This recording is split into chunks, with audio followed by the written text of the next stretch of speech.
Yo, what's up, family? Before we start the video, please leave a like, subscribe, and share any and everyone that you can. Just read out there a little bit more. With that being said, let's get right into the video. The Boston Celtics dismantled the Los Angeles Clippers in TD Garden last night, 126-94, and the return of Kristaps Porzingis seems to be a huge boost, so let's get into the film. Alright, how y'all doing? I hope y'all doing good. If you're new here, welcome. If you're not, make sure you take your shoes off before you come in the house. And Kristaps Porzingis, coming back in his first game, has 16 points in this game, and I just love that Zubac was his first test. It's a really physical big. This was really good to test if Kristaps, from just a physical standpoint, was able to play, and he was able to play. Even though Zubac had a great game, it was nice to see Porzingis protecting the rim and banging down low with Ivica Zubac.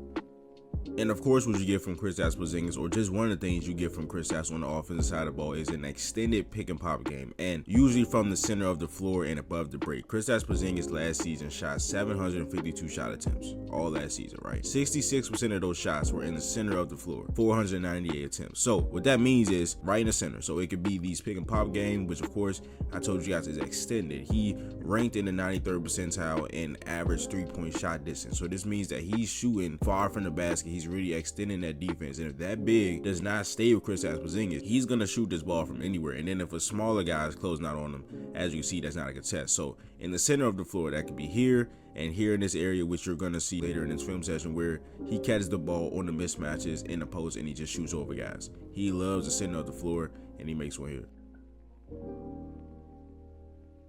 And of course, what we've been missing is the rim protection, the elite rim protection. Of course, you got Al Horford, who's a good defender, who is a great defender and a good rim protector. You have Cater, who's still learning the position. Luke Cornett, who doesn't provide a lot of rim protection, but can have his moments. But Kristaps Porzingis, last season, he was in the 99th percentile in rim points saved, 97th percentile in rim shot contested, and 95th percentile in blocks per 75 possessions. Kristaps Porzingis is an elite rim protector, and I think that's something that always gets underrated. But here, the drive by Amir Coffey, and he changes the shot. And then here we are in transition. You see the 7-footer right there, trailing the play, making Derrick Jones Jr. change the whole trajectory of his shot. This was going up. He's going up regularly with his left hand. Kristaps Porzingis comes out of nowhere, and he has to bring the ball back and some more shit, and it's a miss. And it was really interesting to see just Ivica Zubac just not guarding Kristaps Porzingis at all on the 3-point line. Of course, you don't want Zubac like being up close to the 3 the whole game and having to move laterally. Of course, you don't want that, but he just was not checking Porzingis the entire game. And this was a target practice game for Porzingis. He was 1 for 6 from 3, but you can tell that he just needs to get in the flow with his shot back, and it's just going to be crazy. But here on this play, we got stagger action for Sam Howell. He's going to come off these 2 screens. I didn't even see Derek White. Oh, okay, there. But here, you can't even see that, right? So yeah, he comes on the screen, but then he does a nice thing right here. I think they did this on Kristaps Porzingis' first 3 attempt, not the one he made, but his first 3 attempt. They set a pin down for him, and he's just wide open. Here, they don't get it to him immediately, but then they eventually do. Jordan Miller has to pick up. He sprays it back to Derek White for 3.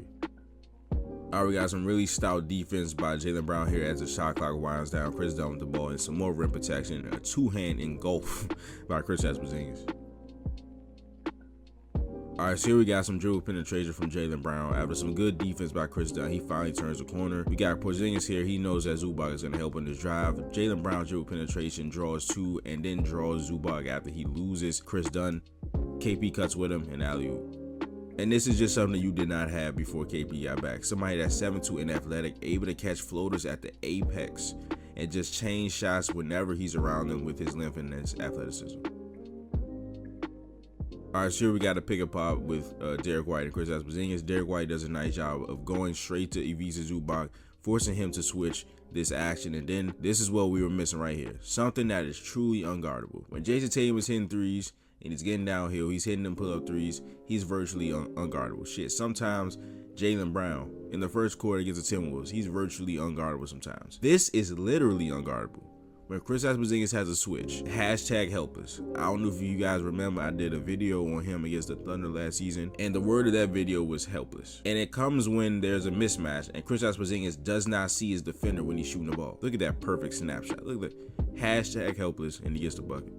And as I said earlier, Kristaps Porzingis loves to operate in the center of the floor, whether that's him on the pick and pop with these above the break threes really deep or just right above the 3-point line, or when he gets a mismatch and he just goes right here to A. Amir Coffey did a hell of an acting job. He is in LA. First time I saw this, I thought he got elbowed really hard. Kristaps didn't even touch him, but then the mismatch leads to a foul. All right, so we got some more rim attacks by Kristaps Porzingis. We got James Harden coming downhill off the pick and roll. He tries to look off Kristaps Porzingis with Zubac rolling. Kristaps is not deterred by that at all, but then he deters the James Harden layup, makes him go under his arm. And this is what makes him a unicorn. Of course, he's one of the few 3-and-D centers in the league. He's one of the best shooting big man from three, and he's one of the best rim protectors. But this right here, the agility and the ball handling ability and the ability to attack closeouts at his size at 7'2", he should not be able to do this. So here, you got the pin down, the wide pin down for Jaylen Brown. He comes off it. He comes out to a 3-point line. And if he's a Zubac and a lot of other rim protector centers, the one that I remember last year the most is Mitchell Robinson, where we played the Knicks a couple times, right? I think it was the first game of season 2. Kristaps had hit about 3 threes in that pick and pop, and Mitchell Robinson was not getting out to him because that's not his game. Then there came a time where he was like, okay, I have to get out to Kristaps Porzingis. When that time came, he got 8 alive on these closeouts. Here we got Zubac closing out to him, the pump fake and the overhead euro, evading Chris Dunn for the dunk. All right, so here we got some misdirection from the Celtics. We got Pritchard setting the off-ball screen for Kristaps. He comes off. It looks like they're setting up some Chicago action, which forces Jordan Miller to tell KBJ to go up high.